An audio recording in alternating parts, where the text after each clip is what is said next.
नमस्कार, prime time debate में आप सभी का स्वागत है। आपके साथ मैं हूं सूर्या बर्थवाल। बिहार विधानसभा में बिहार वस्तु और सेवा कर विधेयक यानी जीएसटी सर्वसम्मति से पारित कर दिया गया। बिहार के वाणिज्य कर प्रभारी मंत्री विजेंद्र प्रसाद यादव ने बिल की स्वीकृति के लिए प्रस्ताव करते हुए विधानसभा में कहा कि विभिन्न तरह के समाज, संस्कृति और दलीय व्यवस्था के बीच इस बिल पर राष्ट्रीय स्तर पर सहमति बनी है।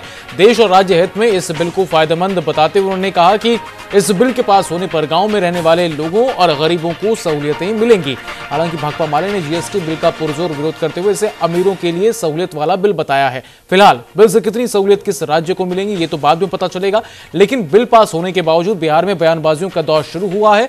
आपको बता दें कि जीएसटी पर मुख्यमंत्री नीतीश कुमार ने पहले ही मोदी सरकार का समर्थन कर दिया था। क्या इसके बावजूद जीएसटी पर किसी बयानबाजी का कोई मतलब रह जाता है?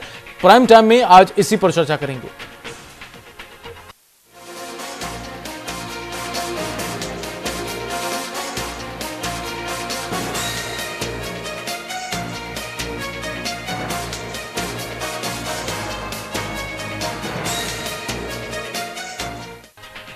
बिहार विधानसभा में बिहार वस्तु और सेवा कर विधेयक सर्वसम्मति से पारित हुआ। बिहार के मुख्यमंत्री नीतीश कुमार पहले ही जीएसटी का समर्थन करने का ऐलान कर चुके थे। जीएसटी को पास करने के बाद पक्ष और विपक्ष में बयानबाजी का दौर शुरू हुआ।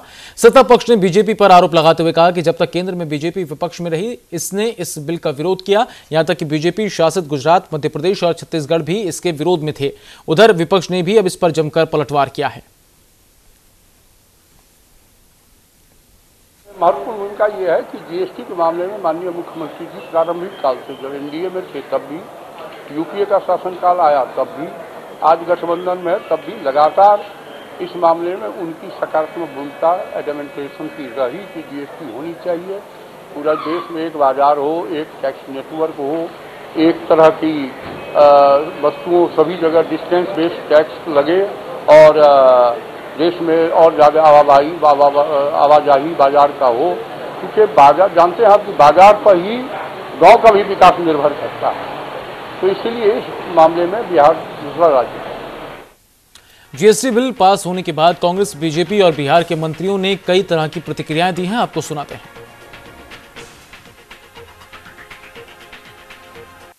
तो ला रही थी भाजपा के लोगों ने विरोध किया, 2/3 से वो पास होना था, उसमें 2/3 बहुमत नहीं था मेरे पास। हम लोगों ने इनको साथ दिया तब 2/3 इनको भी हुआ। 2006 में सुब्रमण्यम जी ने लाया था, वित्त मंत्री जी ने, और भाजपा के लोगों ने उसको 8 वर्षों तक लटका के रखा था। कांग्रेस अपनी विफलता का ठिकरा मेरे ऊपर मरना चाहती है।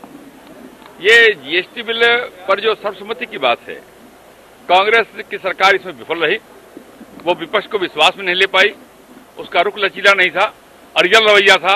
इसके कारण वो बिल उस समय पास नहीं हो पाया। जब नरेंद्र मोदी भारत के प्रधानमंत्री बने, वो खुद मुख्यमंत्री रहे हैं, वो राज्यों की कठिनाई को जानते थे, समझते थे।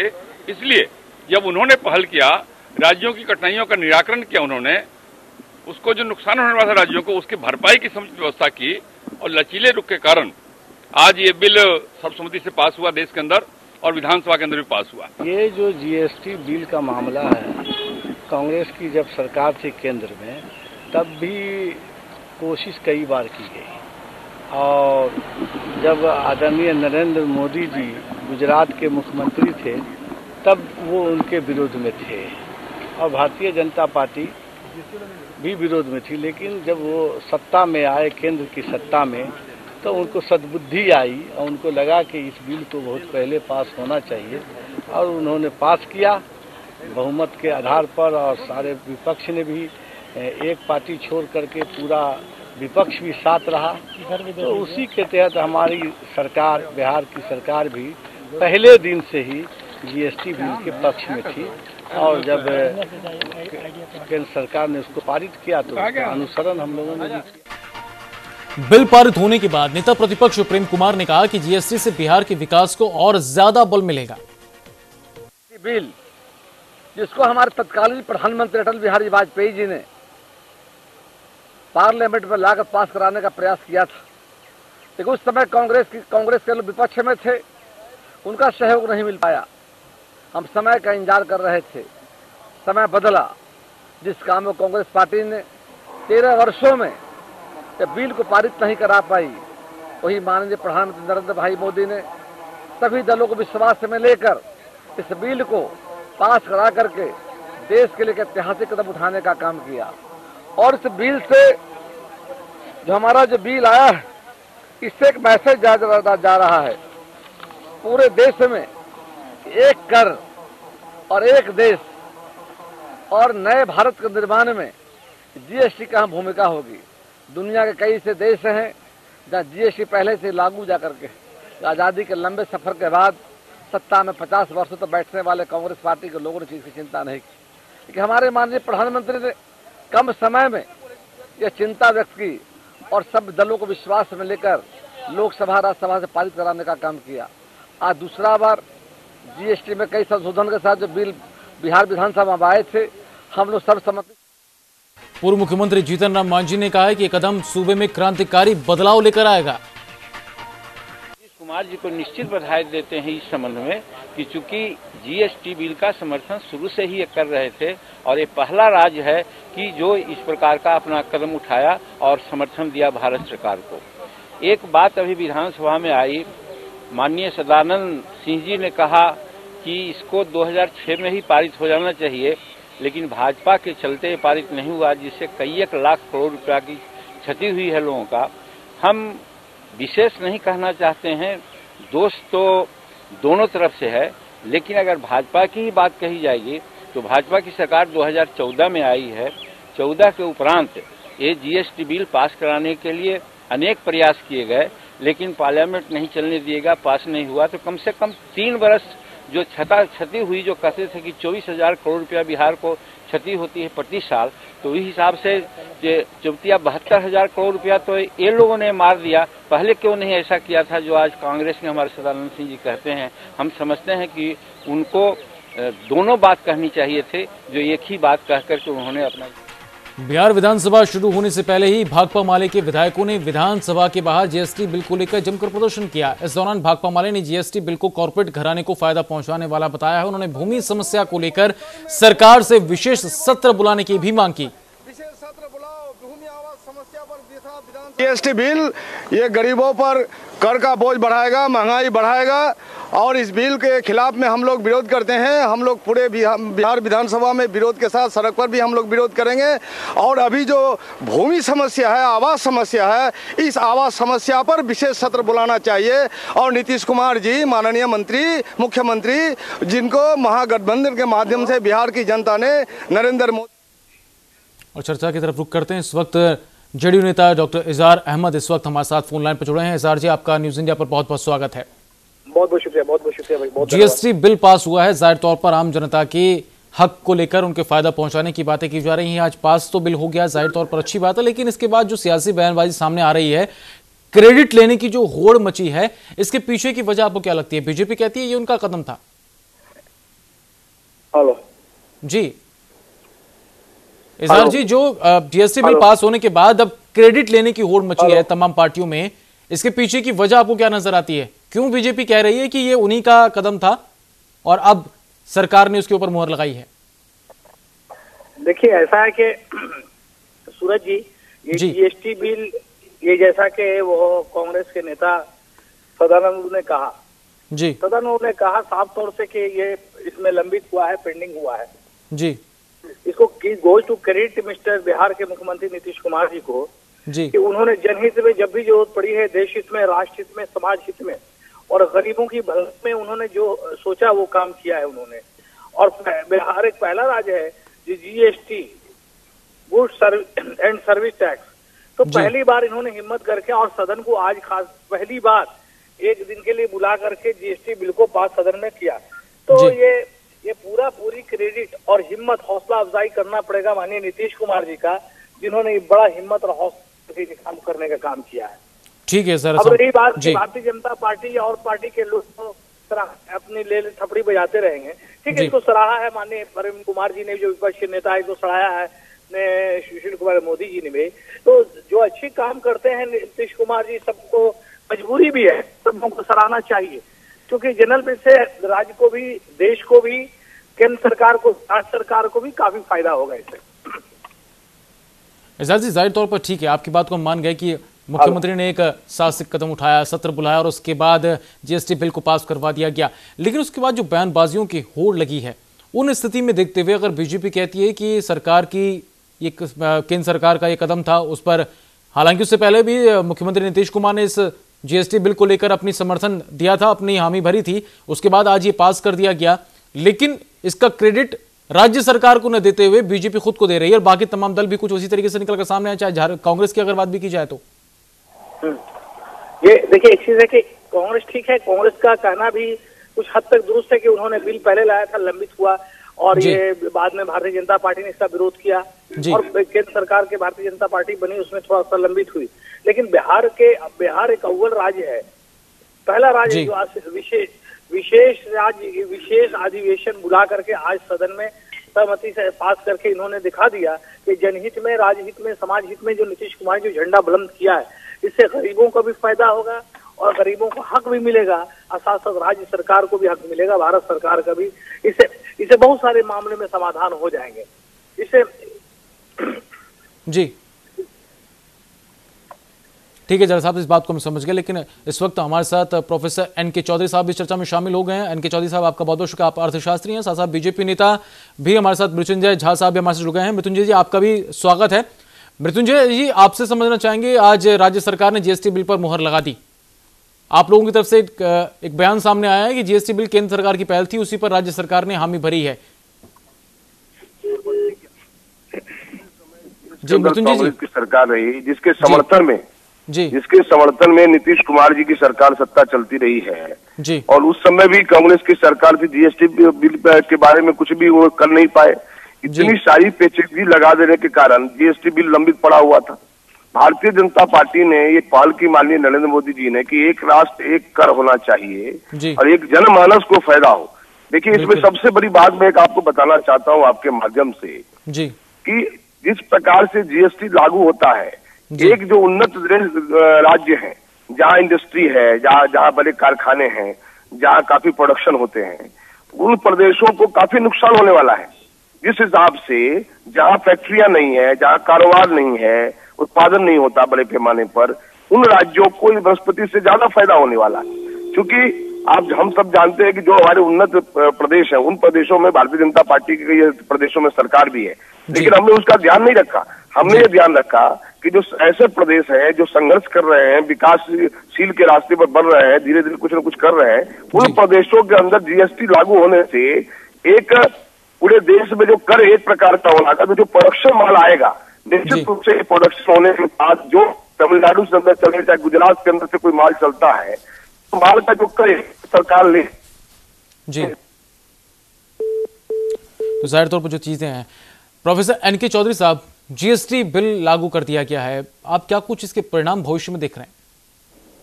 देखिए, पहली बात तो मैं ये कहूं कि जीएसटी इसके हित में, देश की अर्थव्यवस्था के हित में है जी, और इस पर कंसेंसस पहले ही अचीव किया जा चुका है। बिल्कुल। और बिहार उन राज्यों में है जिसने शुरू से सकारात्मक रवैया अपनाया जीएसटी के मामले में। बिल्कुल। और आज भी वह उन अग्रणी राज्यों में हुआ जिसने इस पर मुहर लगा दी, जबकि आज की तिथि में मुहर लगाना एक औपचारिकता मात्र थी। बिल्कुल। तो मैं फिर भी बिहार सरकार ने तत्परता दिखाई है, इसलिए इसकी सराहना करता हूँ। लेकिन अभी जो सरकार के प्रवक्ता कह रहे हैं कि समाज के हित में, देश के हित में, गरीबों के हित में, उनको बता दूं कि ये लफाजी छोड़े जी। अभी मैं गया से पटना के रास्ते में हूँ जी, 100 किलोमीटर जी, और 4-5 घंटे हमें लग रहे हैं जाने और आने जी। जबकि आप जानते हैं कि गया एक ऐसी जगह है जहाँ इंटरनेशनल टूरिस्ट आते।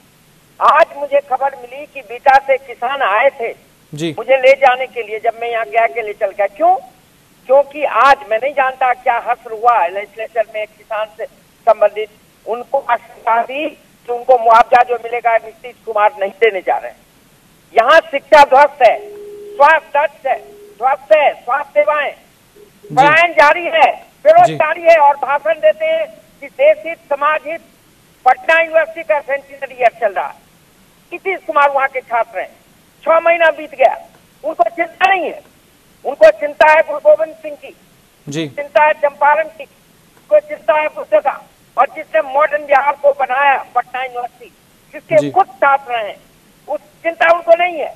और गरीबों की चिंता की बात करते हैं, ऐसे लोगों की चिंता की बात करते हैं जो चढ़ गए, वंचित हो गए, उनको उन्होंने त्याग किया। लेकिन जहां तक जीएसटी का सवाल है, उन्होंने जरूर सकारात्मक रुख लिया है, और स्वाभाविक है, इसके लिए उनको क्रेडिट मिलना चाहिए, और मैं दे रहा हूँ। लेकिन गरीबी दूर करने के लिए नहीं है, वाणिज्य व्यापार बढ़ाने के लिए है। जीएसटी के माध्यम से इनकम का रीडिस्ट्रीब्यूशन नहीं होगा, जीएसटी लैंड रिफॉर्म लागू नहीं करेगा, बिल्कुल।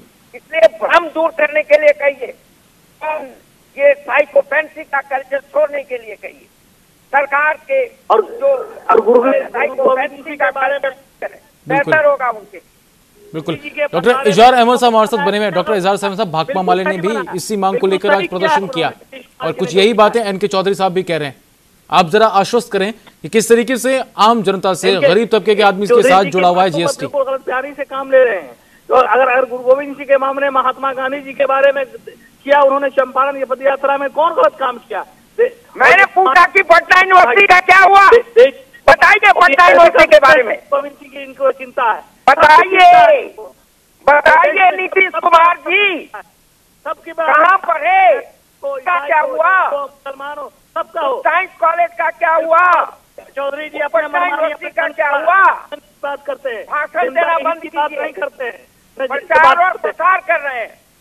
पटना यूनिवर्सिटी का कहा जिसने पढ़ाया कुमार जी कर रहे हैं। देश हित में कोई माइकाल आज तक उतना विकास नहीं कर सका है। भ्रष्टाचार से पूरी सरकार कर दिया इन्होंने, निकल रहा है। जी प्रोफेसर एनके चौधरी साहब, जो आप सवाल आपने पूछे हैं, हम चाहेंगे कि उसकी आवाज, वो जवाब बिल्कुल सही सब आवाज में हमें पहुंचे। जी डॉक्टर इजहार साहब, आप जवाब दे रहे हैं। जी बिल्कुल चौधरी जी की बात बिल्कुल बकवास जैसी है, बिल्कुल फालतू जैसी बात करते हैं। ये बुढ़ापे में इनको हक नहीं है कि गुरु गोविंद सिंह की आलोचना करें या महात्मा गांधी जी की आलोचना करने का इनको हक नहीं है। मैं आलोचना नहीं कर रहा हूं। प्रोफेसर सरकार पूछिए ना, ये पढ़ाते हैं प्रोफेसर, कितने प्रोफेसर को इन्होंने आईएएस बनाया। मैं गांधी की आलोचना नहीं कर रहा हूँ, बनाया इन्होंने, जितने बच्चों को समझदारी नहीं है तो बता दीजिए। मैं महात्मा गांधी की आलोचना नहीं करता हूँ, इनको मैंने कल्पना की है, ईमानदारी है इनकी। डॉक्टर इजहार अहमद साहब, एक मिनट आपको रोकना चाहूंगा यहाँ पे। जी एनके चौधरी साहब, अपना सवाल सीधा पूछिए। जी सीधा अपना सवाल रखिए एनके चौधरी साहब। जी इजहार अहमद साहब, आपका जवाब जरूर सुनेंगे हम, क्योंकि हमारे दर्शक भी सुनना चाहते हैं आपके जवाब को। जी एक बार सवाल पूछ दीजिए एनके चौधरी साहब, सवाल पूछिए। चुप रहे। मैंने गुरु गोविंद सिंह के सबके लिए सबका हक बराबर पूछना चाहता हूँ, मॉडर्न बिहार को किसने बनाया? किसी ने। जी नीतीश कुमार को किसने पैदा किया? किसने किया? 6 महीना में क्या हुआ? इजारा क्या नहीं किया उन्होंने, आखिर क्या नहीं किया? सहकारिता करते रहिए, सरकार का काम, पुल का काम, रोड का गरीबों की सरकार नहीं किया उन्होंने। और ये बताएं कि ईमानदारी से बर्बाद कर दिया एजुकेशन को, इनके कितने बच्चे को बर्बाद कर दिया। प्रचार कर रहे हैं, पब्लिक मनी खर्च कर रहे हैं, आईएफएस बनाए, अपने भी देखना चाहिए, अपने ऊपर भी झांक करके देखना चाहिए कि हम क्या कर रहे हैं। हमने आप सही ईमानदारी का पढ़ा रहे हैं, ईमानदारी का पैसा दे रहे हैं, लेने की सिर्फ लोगों को मूर्ख बनाने का काम कर रहे हैं। मोतिहारी में तो मजदूरों ने आत्महत्या की। ठीक है इजहार अहमद साहब, एनके चौधरी साहब, मैं चाहूंगा कि हमारे जो तीसरे खास मेहमान इस चर्चा में शामिल हैं उनके पास चलें। मृत्युंजय झा साहब, जो स्थितियां वाकई में बन रही हैं, जरा आपसे समझना चाहेंगे केंद्र सरकार का फैसला, और साफ तौर पर आपने भी इसकी सराहना की, और इसी बात को लेकर आप पीठ भी थपथपा रहे हैं कि अब प्रदेश के अंदर भी जीएसटी बिल पास हो गया है। आम तबके के साथ, गरीब तबके के आखिरी शख्स के साथ जीएसटी किस तरीके से जुड़ा हुआ है, जरा आप समझा दें। देखिए, इसमें क्या है, सीधी से है, अभी चौधरी जी बोल रहे थे, वरिष्ठ हमारे अर्थशास्त्री भी हैं जी। और ये देखिए, इसमें क्या है कि एक प्रकार का कर लग रहा है, एक राष्ट्र एक कर की व्यवस्था के तहत आज बड़े पैमाने पर जो माल खरीदे जाते थे, मैं आपको बताना चाहता हूँ कि जब माल खरीदे जाते थे और माल ला करके वहां से एक पर जो माल का टैक्स लगता था, किसी प्रदेश से जैसे गुजरात से कोई माल चला और अगर किसी की कीमत 100 रुपये है तो 110 रुपये टैक्स लगकर होता था और फिर आकर के 110 पर फिर स्टेट को टैक्स देना पड़ता था। तो इस प्रकार से टैक्सेस की दरें बढ़ने से कीमत बढ़ जाती थी और आम लोगों को लेने में वो महंगी दर में लेना पड़ता था, जो उसका मुख्य जो कर है। तो कई प्रकार के कर उसके साथ जुड़ जाते थे। एक तो ये राहत होगा, करों से राहत होगी, कई प्रकार के जो कर है उससे राहत होगी। बड़ी बात है कि आप अगर देखें तो एक जो इंडस्ट्रियल, मैं पहले ही कहा, चौधरी जी है, सुन रहे होंगे, जो इंडस्ट्रियल एरिया है, जो ऐसे उन्नत प्रदेश है जहाँ प्रोडक्शन होता है, तो बड़े पैमाने पर प्रोडक्शन होते हैं, तो उनके लिए बहुत लाभप्रद हो चुके, उनको एक ही बार वहां माल निकलना है। जो स्टॉक लेने वाले लोग हैं, क्या होता है, जो बड़े इंडस्ट्री जो CLF लेते हैं, उनको स्टॉक लेना पड़ता है। स्टॉक अगर उन्होंने लिया तो सारे स्टॉक पर उनको टैक्स नहीं देना पड़ता है, वो माल बेचते हैं, उस पर टैक्स लगता है। लेकिन आज वो स्टॉक जब करेंगे अपने यहाँ, तो पूरे स्टॉक का टैक्स उनको सरकार को पे करना पड़ेगा एक बार ही, जो कहीं न कहीं स्टॉकिस्ट के लिए बड़ी परेशानी का सबब बनेगा। तो ये आप देखेंगे तो आम लोगों को राहत है, लेकिन स्टॉकिस्ट जो है, जो ऐसे करके स्टोर करते हैं, ऐसे लोग, एजेंसी वाले लोगों को ये काफी समस्या आने वाली है, क्योंकि उनके पास जो माल होंगे सारे स्टोरेज माल का टैक्स भरना पड़ेगा। इसलिए अगर देखेंगे तो आम लोगों के लिए लाभप्रद है। और बिहार में इस प्रकार के चौधरी जी ने जिन बातों को उठाया है, वास्तव में वो बहुत संवेदनशील मामला है और इजहार अहमद ने जिस प्रकार से उनकी बातों को काटने का काम किया, रिपोर्ट है। और मुझे लगता है कि प्रदेश के अंदर में जो वातावरण बना है, कहीं न कहीं जीएसटी बिल पर आज आकर के नीतीश जी ने जो पहल की है वो स्वागत योग्य है। और इस प्रकार के पहल राष्ट्र के माननीय मोदी जी के पहल को उन्होंने स्वागत किया, उनके साथ आपने तमाम चीजों को सुना, जरा आप भी समझाएं। वाकई में कुछ सवाल ऐसे हैं जिनके जवाब ढूंढने से भी नहीं मिल पा रहे हैं, और ऐसे में वो सवाल जब आम गरीब आदमी के तबके के साथ जुड़े हुए हैं, तो जीएसटी बिल को लेकर कई तरह की परेशानी जरा समझना चाहेंगे आपसे, क्योंकि अर्थशास्त्र जरा समझाइएगा, एक आम आदमी का अर्थशास्त्र जीएसटी बिल को लेकर क्या कह रहा है। क्या मुझसे आप पूछ रहे हैं? जी एनके जी, कि ये आम आदमी की बात हम न करें तो बेहतर है जी। ये आम अर्थव्यवस्था को जी स्टेबलाइज करेगी। जो रेट थे जी वो 30% तक चले जाते थे जी, अब होगा कि ये 14 से 18% के बीच रेंज करेगा। तो कुछ टैक्सेस तो बढ़ जाएंगे जी और कुछ घटेंगे, लेकिन फायदा ये होगा कि एक समान रेट होगा, व्यापार करने में आसानी होगी जी, रोजगार करने में आसानी होगी जी, विकास की गति को बढ़ावा मिलेगा। लेकिन माननीय नीतीश कुमार भी आजकल बोल रहे हैं, पहले नहीं बोलते थे जी, कि विकास करना काफी नहीं है। पहले बोला करते थे ग्रोथ रेट, और आज खुद कहते हैं कि ग्रोथ रेट का बहुत मतलब नहीं है। विकास का अर्थ होता है आम आदमी का कुपोषण दूर हुआ कि नहीं। जीएसटी उसके कुपोषण को दूर न करेगा। रोजगार मिलेगा कि नहीं, ये बड़ा सवाल है।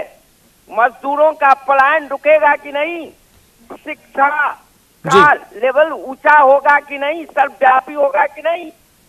ठीक है एनके चौधरी साहब, माफी के साथ आपको यहाँ रोकना चाहूंगा, थोड़ा वक्त की कमी है। जाहिर तौर पर जो आपने बातें कही हैं, कई सारे सवाल ऐसे हैं जो हर आज की डेट में कई लोगों के जहन में कूद रहे हैं। आपका बहुत बहुत शुक्रिया एनके साहब वक्त देने के लिए। हमारे साथ डॉक्टर इजहार अहमद साहब जुड़े। इजहार जी, आपका भी चर्चा में शामिल होने के बहुत बहुत शुक्रिया। और बीजेपी नेता मृत्युंजय झा साहब हमारे साथ जुड़े। मृत्युंजय जी, आपका भी बहुत बहुत शुक्रिया इस चर्चा में शामिल होने के। जाहिर तौर पर जीएसटी को लेकर जो स्थितियां बन रही हैं, पास हो गया है। सरकार का दावा है कि अब आम आदमी से लेकर किसानों की हर किसी की अर्थव्यवस्था में सुधार होगा। बीजेपी भी इस पक्ष में है, लेकिन क्रेडिट लेने की होड़ कहीं ना कहीं सियासत में नजर आ रही है। प्राइम टाइम डिबेट में बस इतना ही। दीजिए इजाजत, नमस्कार।